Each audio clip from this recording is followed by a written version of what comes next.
I'm Pollyanna from Carbon Positive Australia, and I am here on a roastingly hot December day at our Nimbin site with Sam from Future Forests. Hi.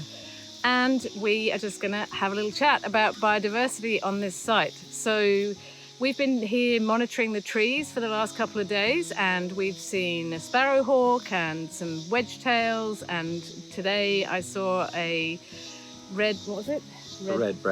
A red-browed finch and its nest. Do you want to tell us about what else you've seen just at this site as it is, like while the trees are still small?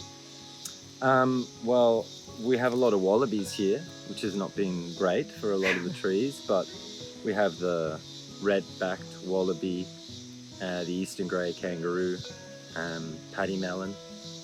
So there's three that will predate on the trees, but they're of course welcome here. We have a lot of honey eaters.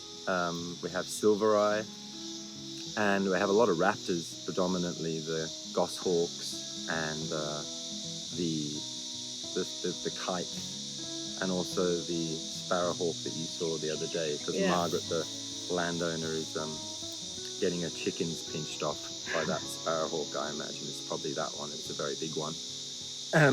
But in the years to come, when these trees that we've planted here get bigger, one of the species we put in was Casuarina torolosa, which is a she oak, and that's one of the black cockatoo's favourite trees to predate on. Yeah. That'll hack in there and get the grubs out of them. So that will be really nice to see some of the sulphur-crested cockatoos and the black cockatoos not simply flying over, but coming in here to eat. And how long will it take for the trees to get big enough for that to happen?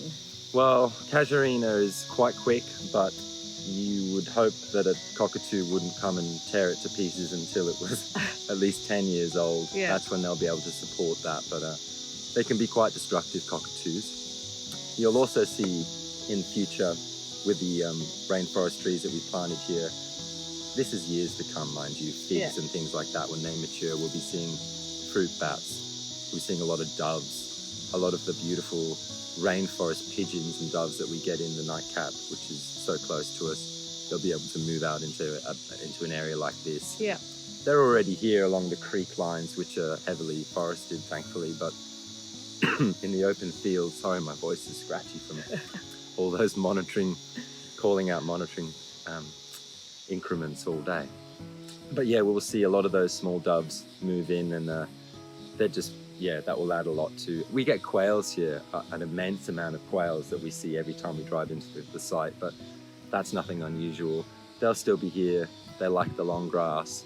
We're getting rid of the long grass, so some things will actually move out of this site when it becomes forested, and because they prefer the open pastures of farmland, and they're very adapted to that landscape. And did you say that the rainforest trees are all flowering trees?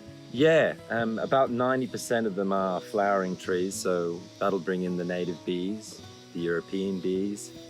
That'll increase the pollination of the existing trees in this area, and benefit everything on Margaret's property, and also the neighbours. So yeah, there's no real. It's mostly cattle country here, so there's no one here that's macadamia growing or really relying on good pollination, which is mostly done by native bees. Actually, the macadamias, they're like a simple flower, and a lot of our rainforest trees we planted here do have a simple flower, so they'll be ideal for native bees. Great, brilliant. Yeah, well, it's years to come, but definitely we've started something very, very good. Wonderful. And for those of you who don't know, we've actually planted almost 70,000 trees on this site. And so big thank you to all of our donors for supporting this amazing work and this very beautiful site, which will one day be a forest. Thank you.